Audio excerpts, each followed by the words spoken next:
Hello to everyone who is currently not in heaven. My name is Michael Freeman. I am the executive producer of this show. While our rabbinic podcasters take the week off, we did want to bring you another show co-hosted by Rabbi Avi Feingold. It is called In Good Faith. It's a brand new episode that we are putting out today about a Jewish Canadian and a Palestinian man who've both been through pretty traumatic experiences in Israel and Palestine, but have come out the other side committed to conflict resolution and building peace between their communities. I hope that you enjoy it, and if you like it, you can subscribe at thecjn.ca/faith. Enjoy. I'm Avi Feingold, a rabbi and a writer with the Canadian Jewish News. And I'm Yafa Sakeda, a Canadian Palestinian entrepreneur and volunteer with the Canadian Friends of Standing Together. This is In Good Faith, a podcast about open-hearted questions from open-hearted people, sponsored by the Canadian Race Relations Foundation with support from the Ronald S. Roebuck Foundation.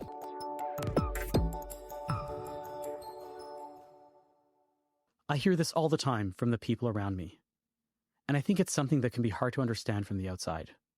But a lot of Jews walk around feeling constantly under attack. And of course, I'm not talking about all Jews here.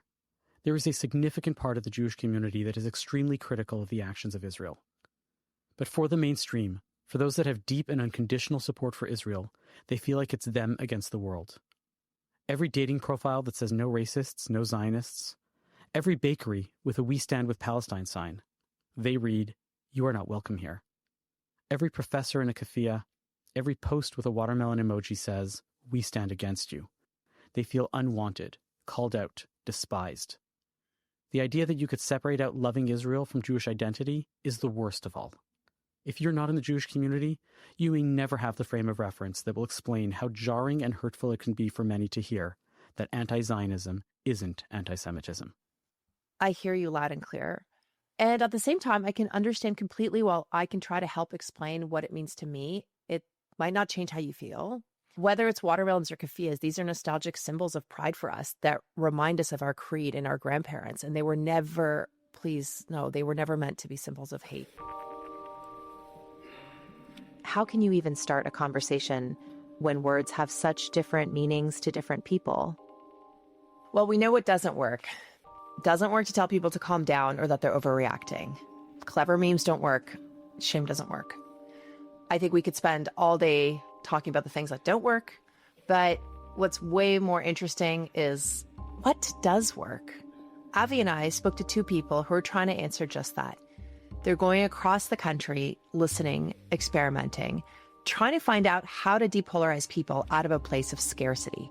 And if these two are able to do it, there's more than a little hope for the rest of us.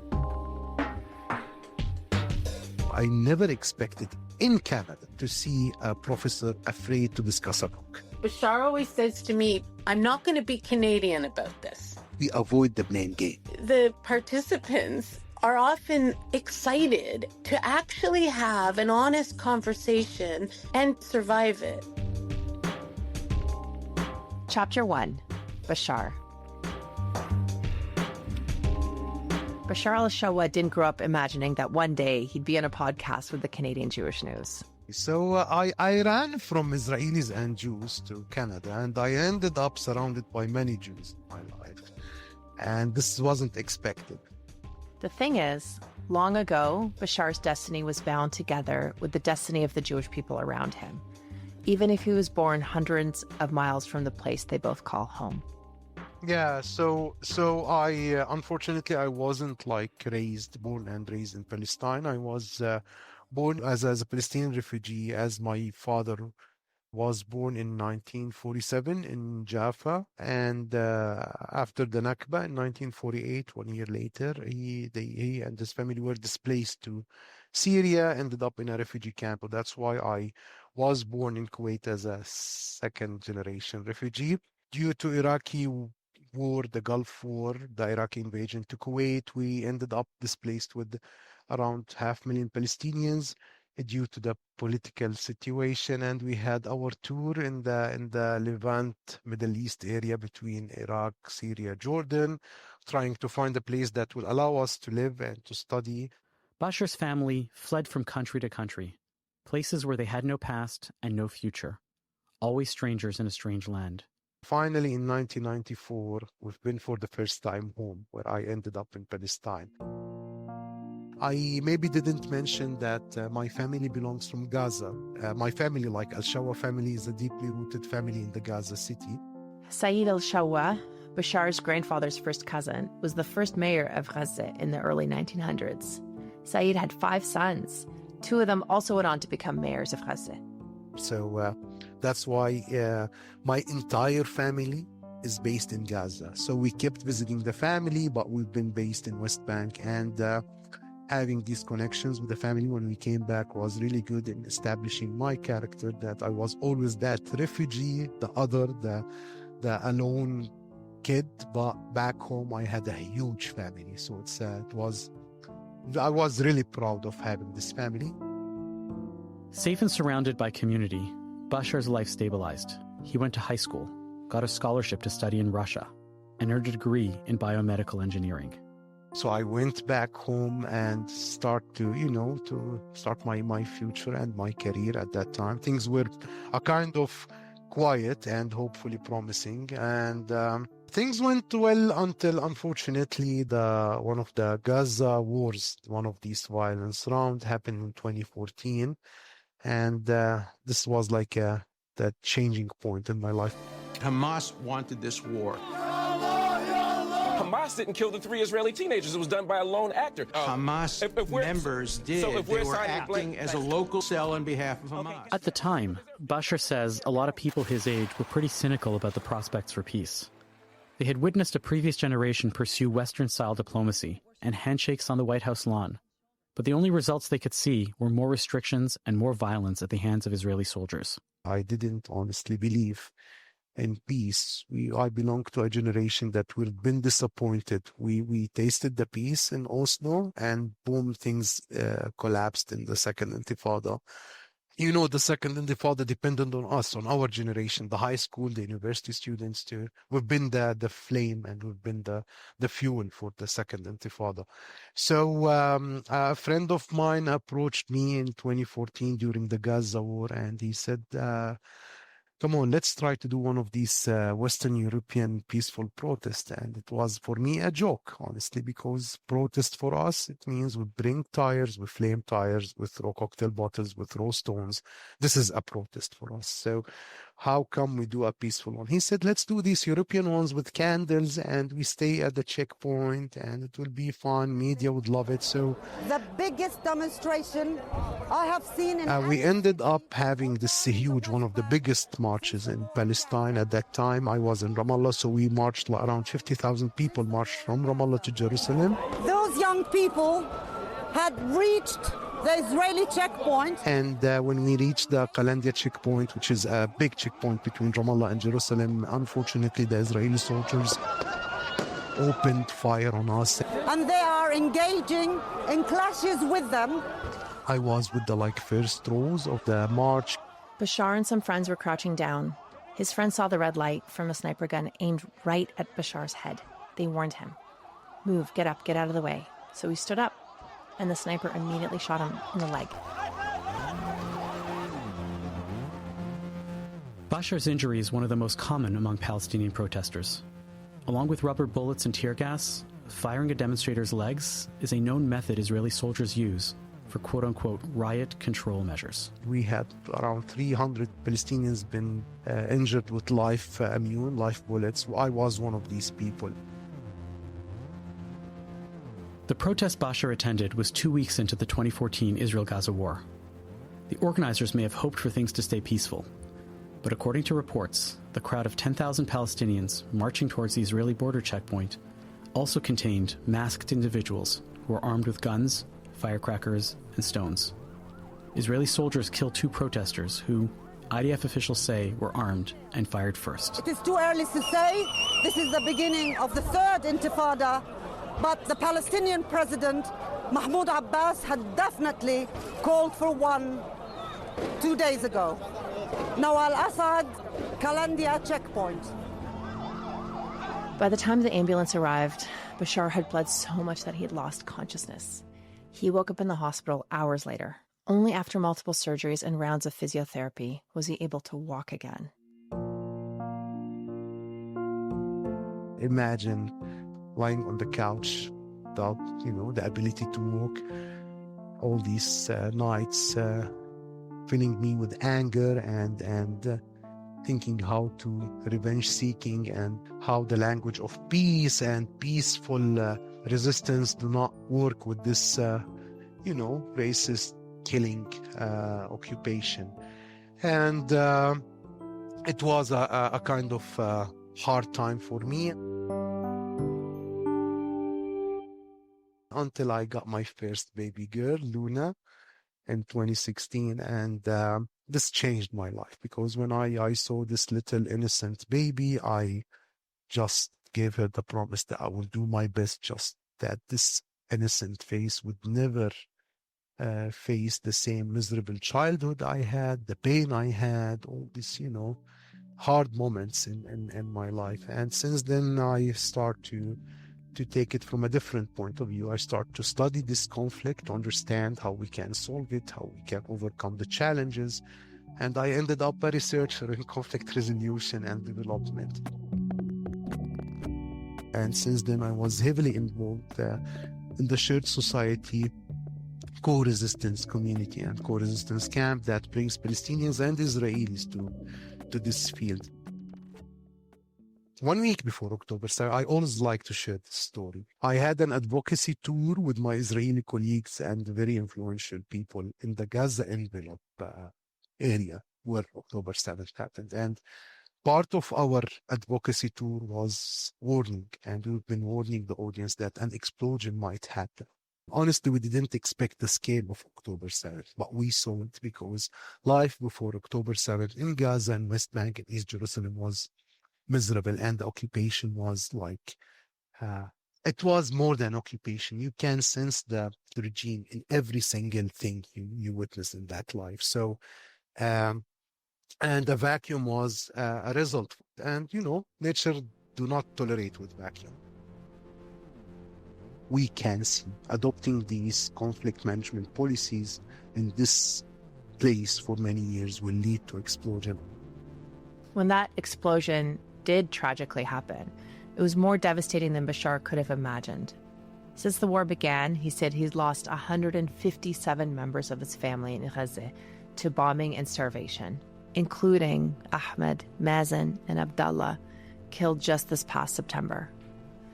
Bashar faced a choice, the same one that his grandfather and so many others had faced in the decades before, between the place he devoted his life to and the people that he lived for, between his past and his future.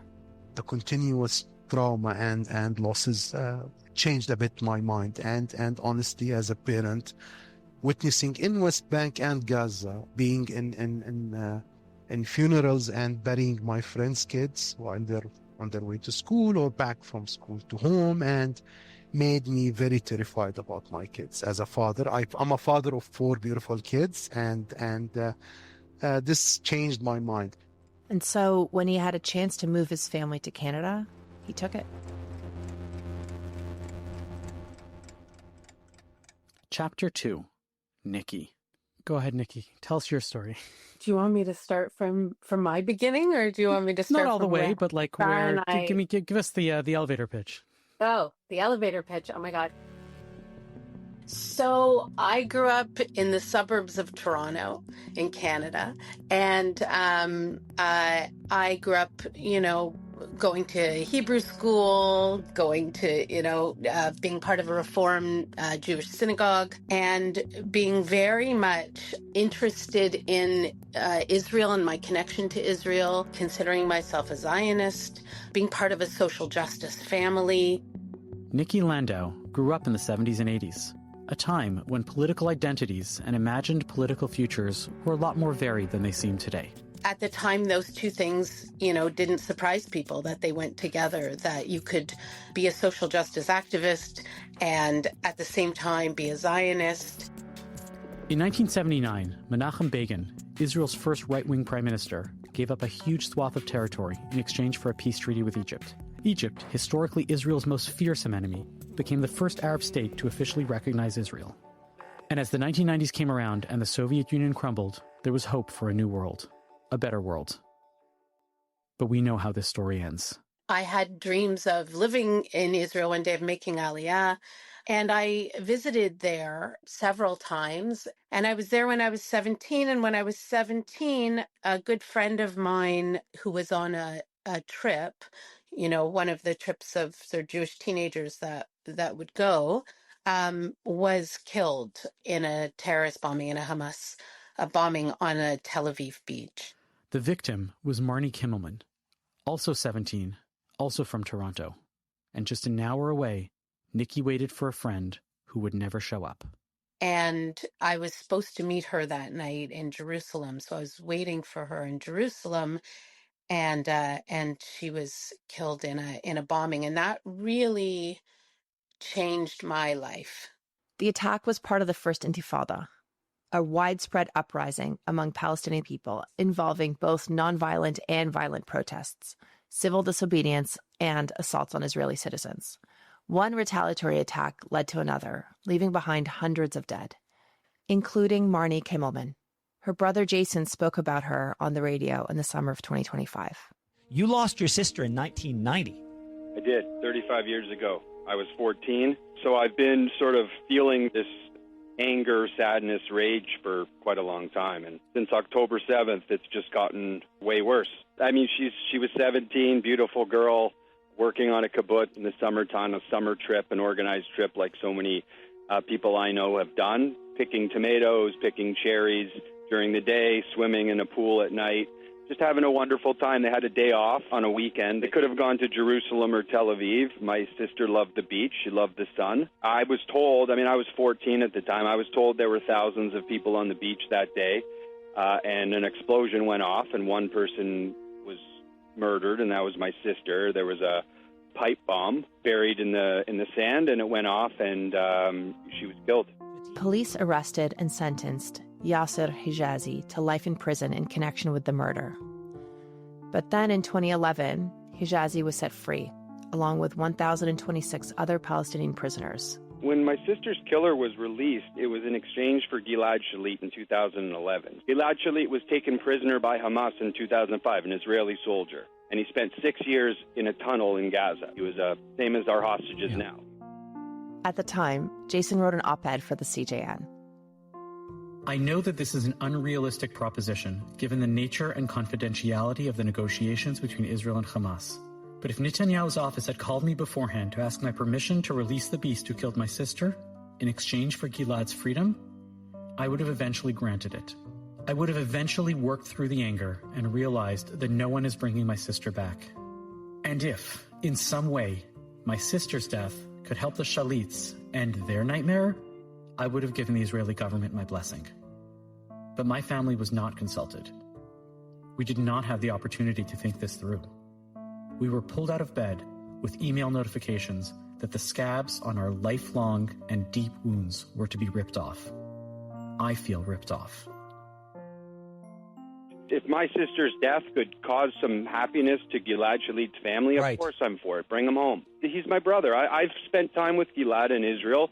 I feel terrible for him, obviously, and he's, it's just an awful situation. But of course, I was all for it.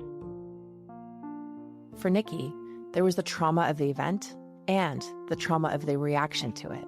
And in a way, I think I'm still responding to not just to the loss of her and what that meant for, my friends and my community and her family, but also what I saw unravel afterwards, which was that I had a sort of idealistic view where I thought that the response to her death would be to say, we need to have peace now. No children should ever be killed in a conflict like this. We need to have peace. And instead, what I saw was that things escalated, and that in fact her death was used as a way to escalate and means more deaths, right up until the present day. So that became something that was really important to me. I explored that idea in theater because I started out as an actor. And at the same time, I have a family of conflict resolvers.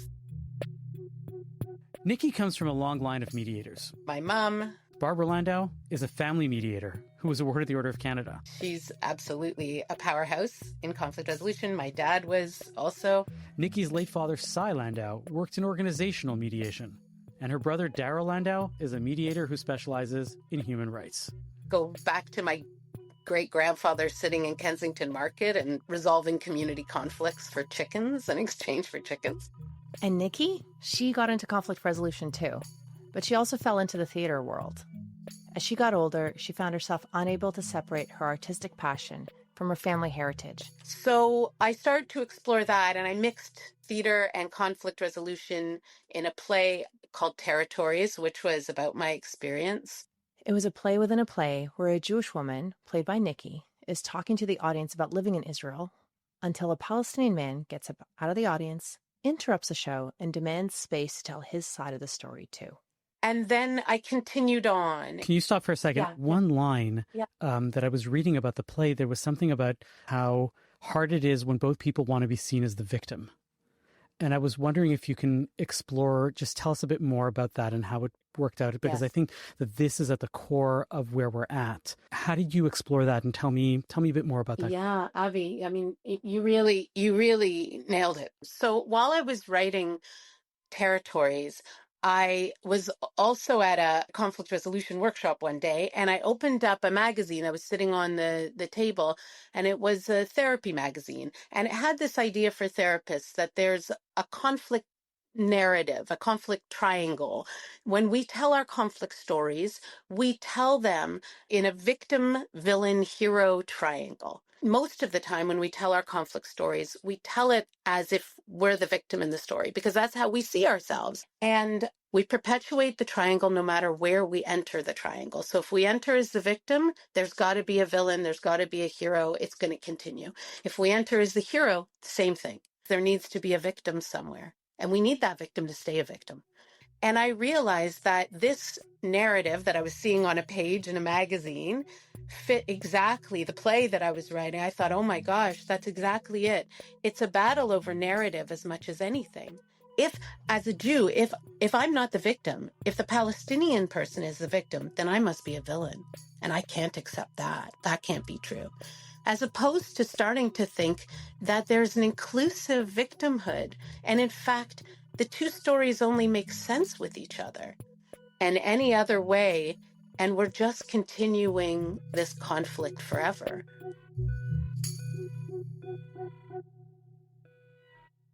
Chapter 3. Where do we go from here? I want to move on and talk about the project that you guys are involved in right now, this listening tour going around. I would love a brief overview of what you've been doing and what you're planning on doing with it. First of all, Bashar and I met while doing a professional, like a dialogue for people on this issue. He was a speaker and I was a facilitator. And then we were brought together to have a dialogue ourselves for a conference.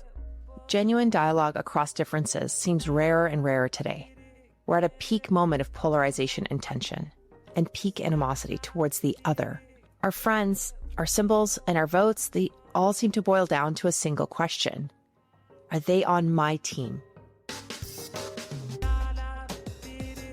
And he and I realized that we really had sort of, on paper, we had opposing stories in the sense that we both had losses from this conflict, which to me actually, it makes us come at this problem the same way, where we really, want to say, enough, let's talk to each other, right? The losses aren't worth it. So Bashar and I had met that way.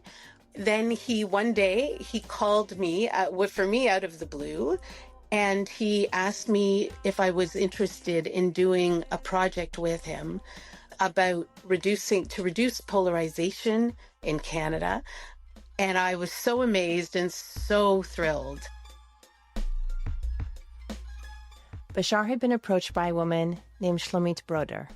Shlomit is the CEO of a Canadian NGO called Digital Public Square. Digital Public Square got some grant funding for an anti-hate project to focus on how the Israel-Palestine conflict has affected Canadians online. There is the traditional, conventional, and medieval Western anti-Semitism taking place, and there is now hate. Hate that's connected, hate that's contagious. It's connected when we're talking about Islamophobia, anti-Palestinian racism, anti-Arab narrative, anti-Jewish narrative, it's anti-Semitism, and it's a mix of all these kinds of hates reflecting on this cause and causing this unbelievable polarization. Bashar believes that if we can educate Canadians about how hate and fear spread based on our identities, then we could help people have these difficult conversations on their own. As when I came here, honestly, I came with a stereotype that Canadians are kind. If Canadians do disagree, they will disagree with a polite cultural discussion over dinner, and next day everything will go okay.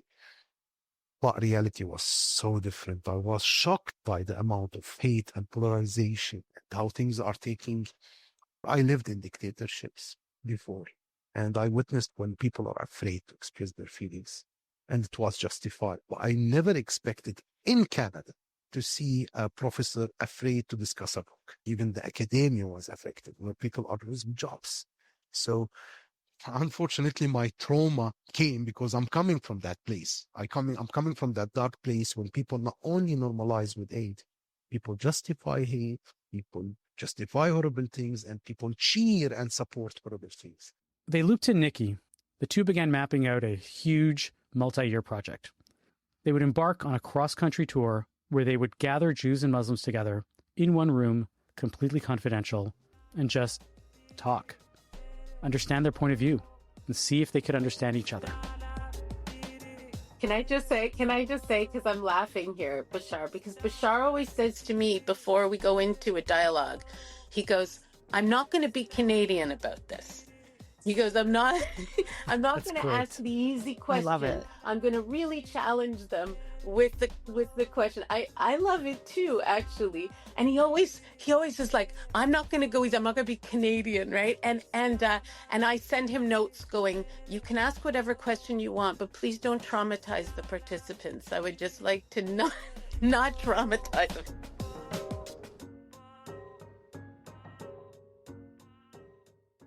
And we always have a laugh because, I think the participants, being Canadian, are often very excited to actually have an honest conversation and to really know that they can survive it, right? Like a lot of this is about building resilience in our society to having tough conversations. We've forgotten how to have tough conversations. And what amazes me is what lengths people are willing to go to avoid having a hard conversation. People will leave jobs, they'll leave relationships, they'll hold themselves up in their homes and not go out, rather than actually just having a conversation. These are lengthy sessions, 4 hours long. Bashar and Nikki bring sandwiches, coffee, water. Sometimes chairs are arranged in a circle.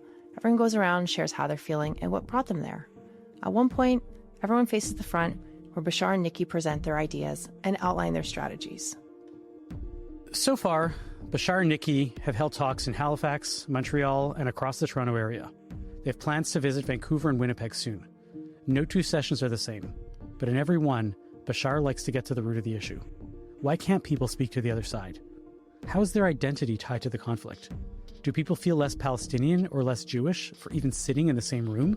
People have pre-assumptions before coming to these sessions that, this legitimate fear of normalization, legitimate fear of losing your identity, of feeling less Palestinian for talking with a Jew, feeling less Jew and betraying your identity for talking for a Palestinian. But also there is a fact that you will be surprised that most of Jews and Palestinians I met, their only source of information about the other is coming from their same, if you ask a Jew, what do you know about Palestinians?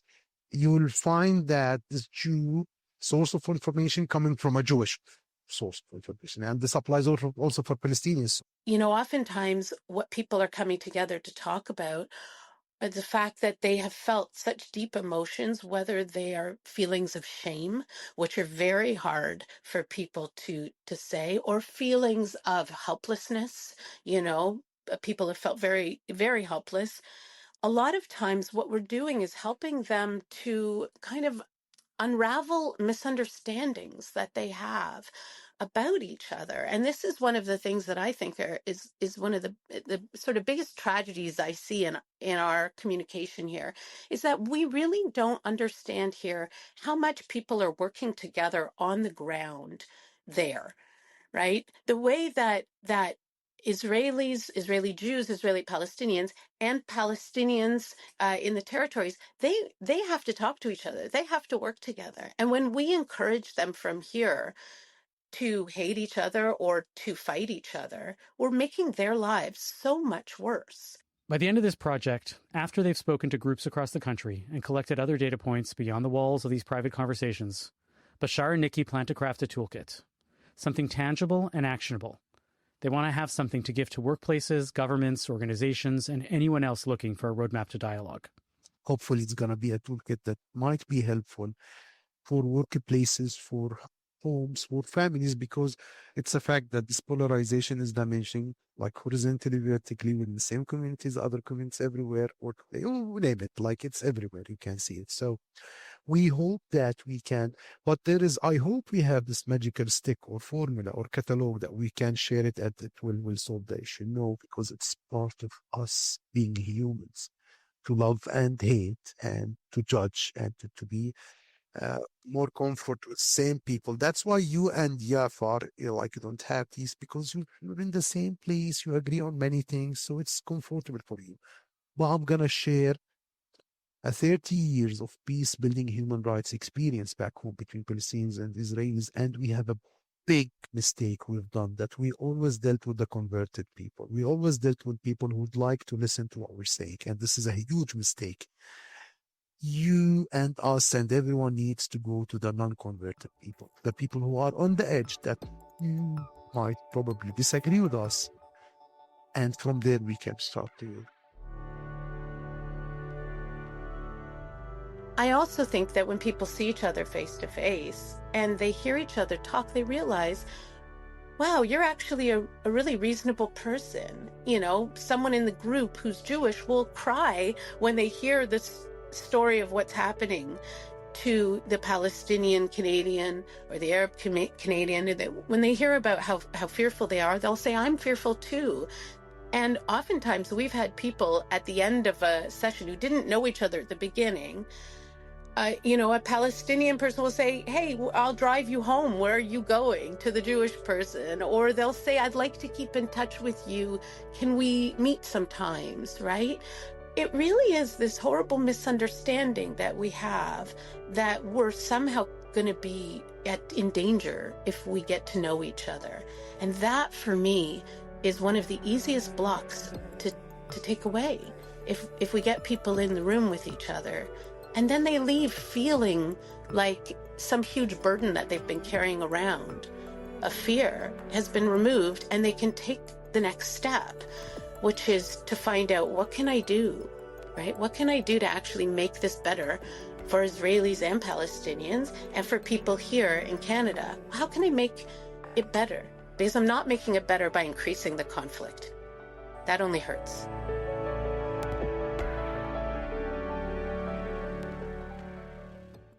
Coming up on In Good Faith, a glimpse of hope from Canadian campuses.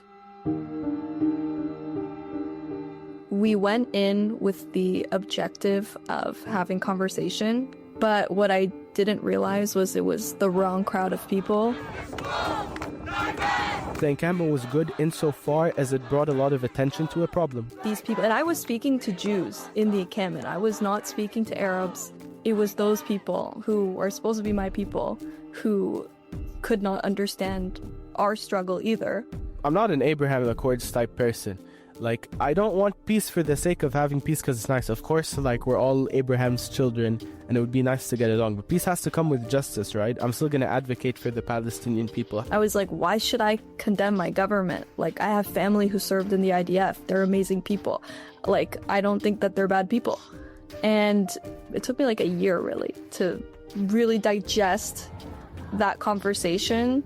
But in terms of slogans, they're easy to be misunderstood, and there's kind of like a logic in being a diplomat. And I think there's a logic in being a diplomat because, one, not only do we have to come to a solution there, but even in Toronto and in Canada, we go to school together, we work together, so on. We want to be able to have conversations. Again, these are hard conversations to have.